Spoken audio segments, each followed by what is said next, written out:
नमस्कार दोस्तों, मैं आपका दोस्त दीपक मुटरेजा आपके लिए आज एक बड़ी खबर लेकर के हम लोग आए हैं। और बड़ी खबर काफी दिनों से जिस प्रकार से कांग्रेस जो है कश्मकश में लगी हुई थी अपने कैंडिडेट्स को लेकर के। हालांकि अभी आधिकारिक रूप से घोषणा नहीं हुई है, लेकिन हमारे सूत्रों के अनुसार जो हम आज आपको नाम बताएंगे वही नाम फाइनल होंगे।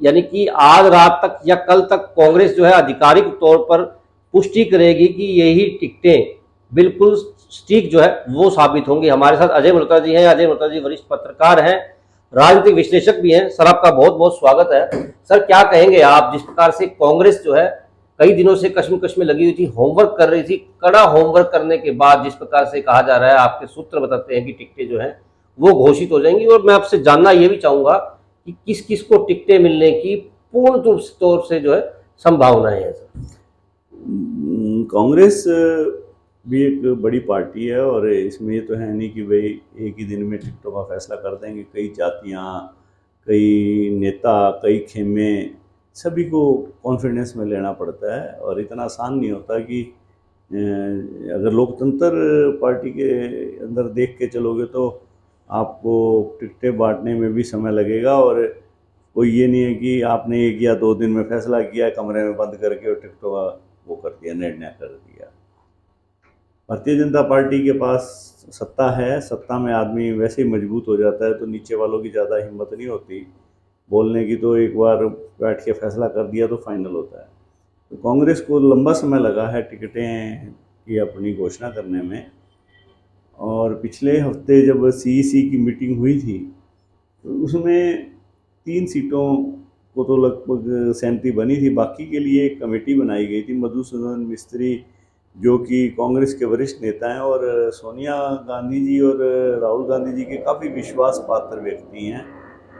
मधुसूदन मिस्त्री जी और सलमान खुर्शीद और भूपेंद्र हुड्डा, दीपक बावरिया जी, ये सारे थे ही उस सब कमेटी बनाई गई थी। सब कमेटी में एक सहमति बनाई जानी थी भी 6 सीटें जो हैं उनमें सहमति कैसे बने। उस सब कमेटी का फैसला वही होगा जो कांग्रेस हाईकमान का होगा। तो जो सब कमेटी थी उसने 2 दिन पार्टी के नेताओं से भी बातचीत की और ये भी एक मैसेज दे दिया गया कि अब जो फैसला होगा वो राहुल गांधी जी करेंगे, क्योंकि राहुल गांधी जी और खड़गे जी को ये सब कमेटी ने अपनी रिपोर्ट देनी है। और उस कमेटी ने आज अपनी रिपोर्ट, हमारा ये मानना है कि आज ये रिपोर्ट आज दे दी है उन्होंने।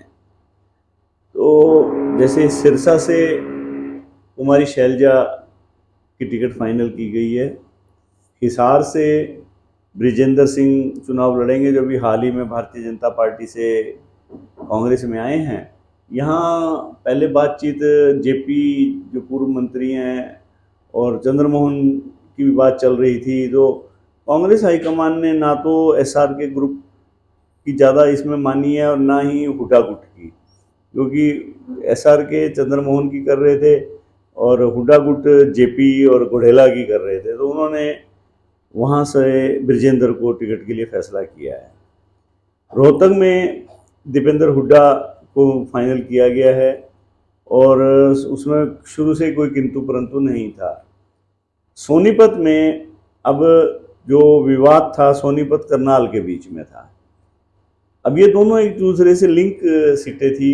भूपेंद्र हुड्डा अड़े हुए थे भी एक ब्राह्मण को टिकट देनी चाहिए और वो भी करनाल से देनी चाहिए। और सोनीपत में भी फिर वो ये माना जा रहा था कि जो सतपाल ब्रह्मचारी हैं जो रोहतक के मूलतः सोनीपत के हैं और हरिद्वार में हैं, तो उनकी बात चली थी।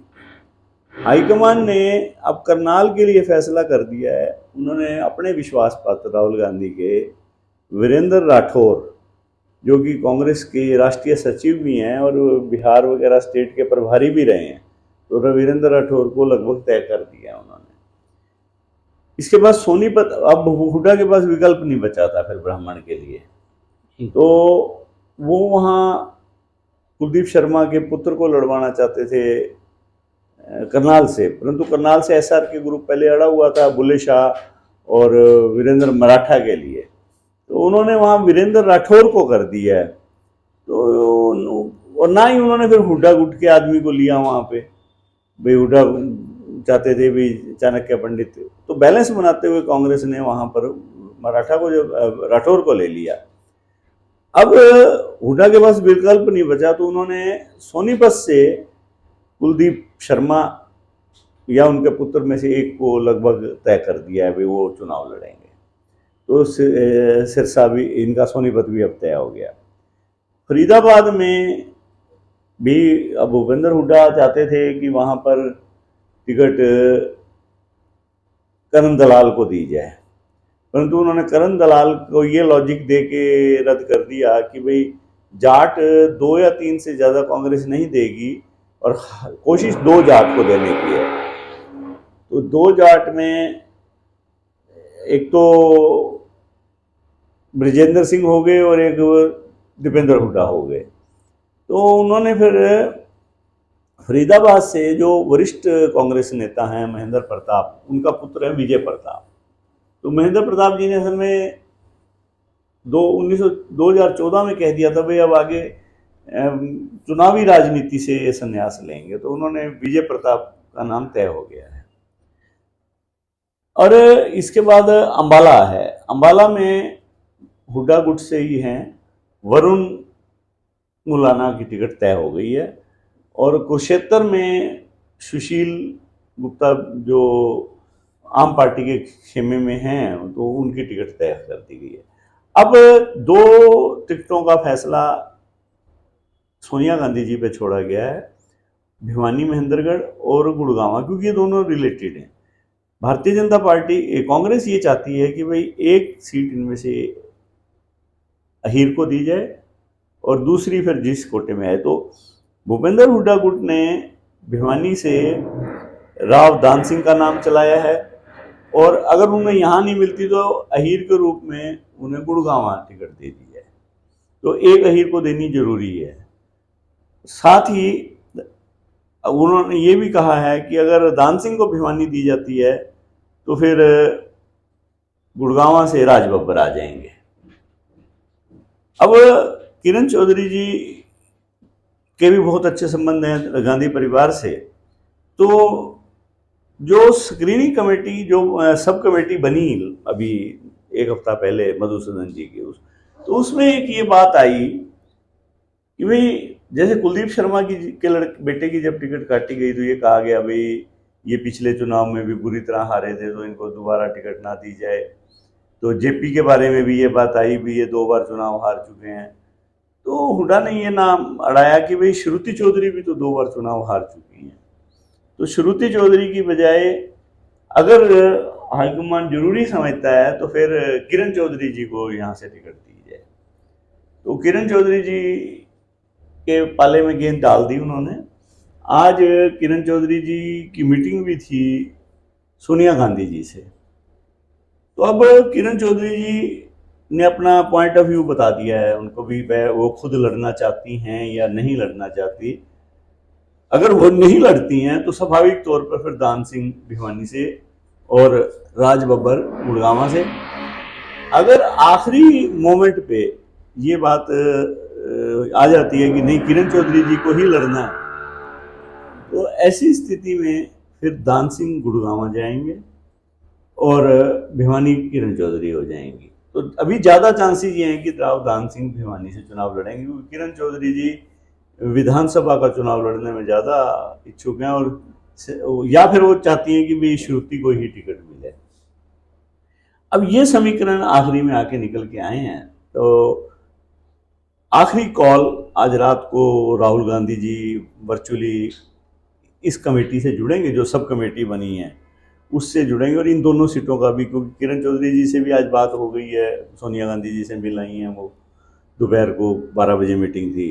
तो आज रात को उन्होंने इन दोनों सीटों पे, अब वो राहुल गांधी जी, वो पॉइंट ऑफ व्यू उनके सामने आ गया किरण जी का भी, तो वो फैसला कर देंगे। तो इस प्रकार से अब 8 सीटें तो हो गई, 2 ये हो जाएंगी। जी जी बिल्कुल। तो कल तक कांग्रेस अपनी सारी सीटें घोषित कर देगी हरियाणा। सर क्या लगता है जिस प्रकार से कांग्रेस सीसी कमेटी ने जो नाम, जो है आपके सूत्र बता रहे हैं कि ये जो नाम पर जो है फैसला ले लिया है, मोहर लगभग तय लग चुकी है, क्या मानते हैं सर, ये जो कैंडिडेट लड़ेंगे तो बीजेपी से किस प्रकार का मुकाबला जो है वो देखने को मिलेगा? क्योंकि जिस प्रकार से जो नाम आपने बताए वो नाम काफ़ी कद्दावर नेताओं के हैं।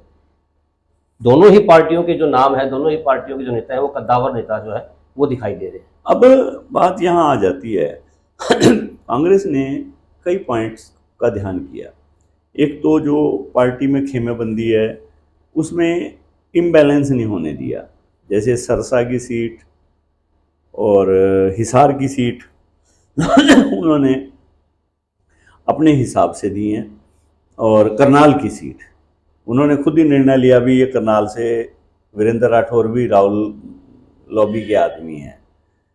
हुड्डा को उन्होंने, और फरीदाबाद भी कांग्रेस हाईकमान का ही फैसला है, हुड्डा को उन्होंने सीधे तौर पर सोनीपत, रोहतक, अंबाला ये 3 सीटें ऑफर की हैं सीधे तौर पे, और चौथी सीट 50-50 मान सकते हो। अगर किरण चौधरी जी लड़ती हैं तो फिर किरण चौधरी जी लड़ेंगी, नहीं तो अगर वो विलिंगली मना करेंगी तो फिर हुड्डा गुट को जाएगी। तो एक तो उन्होंने ये बैलेंस बना दिया, मतलब कि ये नहीं किया कि एक ही आदमी कांग्रेस का सर्वे सर्वा हरियाणा में रखा हो उन्होंने। दूसरा, उन्होंने जातीय समीकरण बिठाने की कोशिश की, और सेकेंडली अब मान लो सोनीपत है, अगर ब्राह्मण चेहरा सोनीपत में हुड्डा उतारते हैं तो हुड्डा खुद ही उतार रहे हैं, हुड्डा को जोर भी लगाना पड़ेगा उसके लिए। अगर यही कुलदीप करनाल से उतरते तो हो सकता है कि कमजोर कैंडिडेट साबित होते वहां से। तो फरीदाबाद में भी मजबूत कैंडिडेट दिया है, भिवानी में भी क्षेत्रवाद और कास्ट समीकरण को देकर कैंडिडेट दिया गया है, हिसार में वीरेंद्र सिंह जी को रखा गया क्योंकि ये कमिटमेंट लगता है थी, वही वो आए थे भारतीय जनता पार्टी से कांग्रेस में तो उनको देनी थी, कद्दावर नेता है। तो मेरे को ये लगता है कि हरियाणा में 1-2 सीटों को छोड़ के, दो सीटों को मान लो, 1-2 सीटों पर आपको अच्छा मुकाबला देखने को मिलेगा। और आने वाले जो 25 तारीख को चुनाव है, और अब इसको मुश्किल से रह गए हैं आपके 37-38 दिन, तो 28-29 को नोटिफिकेशन हो जाएगा, अधिसूचना जारी हो जाएगी चुनाव की, और ये सीटें कल होपफुली लिस्ट आउट हो जाएगी। उसके बाद एक अच्छा कैंपेन चलेगा, और देखो चुनाव के परिणाम क्या रहेंगे ये तो बहुत प्रीमेच्योर हो जाएगा अभी से कहना भाई ये परिणाम है। अभी एक पार्टी के तो कैंडिडेट ही नहीं आए हैं, बिल्कुल आएंगे पब्लिक में जाएंगे, पब्लिक की ओपिनियन आएगी, तो आपको, मेरे को ये लगता है कि एक अच्छा चुनाव देखने को मिलेगा हरियाणा में। सर, जिस प्रकार से हिसार की बात की जाए या भिवानी की बात की जाए, भिवानी जो बंसीलाल जी का गढ़ जो है वो कही जाती है। बंसीलाल परिवार के हालांकि उनके पाले में ही केंद्र जो है कांग्रेस ने डाल दी है कि उनका क्या मन करता है। क्या लगता है सर, किस प्रकार से जो है किरण चौधरी जी फैसला ले सकती हैं? दूसरी बात, अगर हिसार की बात की जाए, हिसार में जिस प्रकार से विजेंद्र जी जो है वो चुनाव लड़ेंगे, जिस प्रकार से सूचनाएं मिल रही हैं कांग्रेस पार्टी से, और साथ ही रणजीत चौटाला जी जो अब हिसार में बहुत रोचक चुनाव होने वाला है। हिसार में जो देवीलाल परिवार के 2 कैंडिडेट, आज नैना चौटाला जी की घोषणा हो गई है वहाँ से, सर, और इधर से रणजीत चौटाला, तीसरा सर छोटू राम जी के परिवार से ब्रिजेंद्र सिंह, तीनों बड़े घराने के कैंडिडेट हैं। और देखो नैना चौटाला के पुत्र दुष्यंत चौटाला भी एमपी रहे हैं वहां से, और एमएलए भी रहे हैं उचाना से, और ब्रिजेंद्र सिंह भी एमपी रहे हैं, और वो उनकी मदर प्रेमलता वहां से एमएलए वहां से रही हैं, उचाना से एमएलए रही हैं, जो वीरेंद्र सिंह भी रहे हैं। तो आने वाला हिसार का चुनाव बड़ा संघर्ष वाला चुनाव रहेगा। और चुनाव भिवानी की जहां तक बात है, बंसीलाल परिवार जहां, जब तक पुराना भिवानी पार्लियामेंट था तो बंसीलाल परिवार की एक अलग से स्थिति थी यहाँ, परंतु पिछले जो हदबंदी हुई थी लोकसभा की, उसमें नारनौल के इलाके मिला दिए गए, महेंद्रगढ़ के मिला दिए गए, तो उससे कहीं ना कहीं बंसीलाल परिवार को कहीं ना कहीं झटका लगा उससे। और कांग्रेस भी अब ये सोचने को मजबूर हुई है, तो यहां से भाई क्षेत्रवाद के हिसाब से भी कैंडिडेट देखा जाए, परंतु वो साथ ही बंसीलाल परिवार को भी इग्नोर नहीं करना चाहती, क्योंकि उन्होंने किरण चौधरी जी को, मेरा सूचना ये है कि ऑफर किया अभी अगर वो खुद लड़ें तो, क्योंकि जब हुडा खेमे के सामने ये बात आई रखी गई विश्रुति को चुनाव की, तो हुडा खेमे ने औरों के एग्जाम्पल दिए, तो कहा विश्रुति भी 2 बार हारी है तो इससे गलत मैसेज आएगा, एक तो आप जगह दो और बाकी जगह दे नहीं रहे हो। तो फिर कांग्रेस हाईकमान ने किरण चौधरी जी के पाले में गेंद छोड़ दी। किरण चौधरी जी को उन्होंने बुला के आज बात की है, उन्होंने क्या रुख रखा है, इसके बाद आज रात को राहुल गांधी जी फैसला करेंगे। और इतना तय है कि एक अहीर को टिकट मिलनी है, चाहे वो भिवानी से मिले चाहे वो गुड़गांव से मिले। तो आने वाले समय में एक अच्छा चुनाव देखने को मिलेगा। और मेरे को लगता है कि हाईकमान ने जो बैलेंस बनाने का प्रयास किया उसके पीछे भी यही है कि गुटबाजी ज़्यादा ना निकल के आए चुनाव में, क्योंकि देखो भूपेंद्र हुड्डा का जहां गढ़ है वहां भूपेंद्र हुड्डा के हिसाब से टिकट दे दिए गए, जहां शैलजा का होल्ड है वहां शैलजा के हिसाब से दी जा रही है टिकट, जहां किरण चौधरी का होल्ड है तो उनको भी कॉन्फिडेंस में लिया जा रहा है। तो ऐसे में चुनाव बनेगा और कांग्रेस में जो गुटबाजी ज्यादा दिखाई देती है चुनाव में इतनी ज्यादा दिखाई नहीं देगी। देखो थोड़ी बहुत तो आज हर एक पार्टी में, भारतीय जनता पार्टी में भी है, हिसार में है, सिरसा में है, आपके गुड़गांव में भी कई नेता नहीं चुनाव में उतर रहे, आपके रोहतक में भी नहीं उतर रहे हैं, तो वो तो हर पार्टी में रहती है। परंतु ओवरऑल कांग्रेस और भारतीय जनता पार्टी में एक अच्छा मुकाबला देखने को मिलेगा हरियाणा। मतलब ये कहा जा सकता है कि जो गुट बने हुए हैं वो कहीं ना कहीं एक मंच पर भी दिखाई देंगे ताकि दोनों ही पार्टियां जो है मिलकर के हाँ, अच्छे वो तरीके से टिकटें इस ढंग से बांटने का प्रयास किया गया है कि ये एक मंच पे दिखाई दे, क्योंकि जो ज्यादा विवादित सीट थी 2-3 उसको हाईकमान ने सुलझाने का काम किया है। तो अब ये घड़ी आ गई है, तो चुनाव मेरे को लगता है कि जल्दी कल तक ये घोषित हो जाएंगी, इसमें मोहर फाइनली आज रात लग जाएगी। बिल्कुल दोस्तों, जिस प्रकार से जो सूचनाएं मिल रही हैं सूचनाओं के हिसाब से, यानी कि पुख्ता सूत्रों के अनुसार जो है ये टिकटें जिन लोगों के नाम बताए गए हैं, ये जो है सूत्र है, इतने बड़े सूत्र हैं कि इनके ऊपर लगभग फाइनल जो है यही टिकटें होंगी। जिस प्रकार से अजय मल्होत्रा जी ने सारी जानकारी दी है उसके हिसाब से ऐसा लगता है कि आज रात तक जो है राहुल गांधी जी वर्चुअल मीटिंग करके या फिर कल तक इन सभी नामों के ऊपर अपनी मोहर लगा देंगे और चुनाव आने वाले समय में एक अच्छा चुनाव दोनों ही पार्टियों में यानी कि इंडिया गठबंधन में और साथ ही बीजेपी के अंदर देखने को मिलेगा। आपको हमारी वीडियो पसंद आई तो हमारे चैनल को जरूर सब्सक्राइब करें, लाइक करें, शेयर करें। नमस्कार।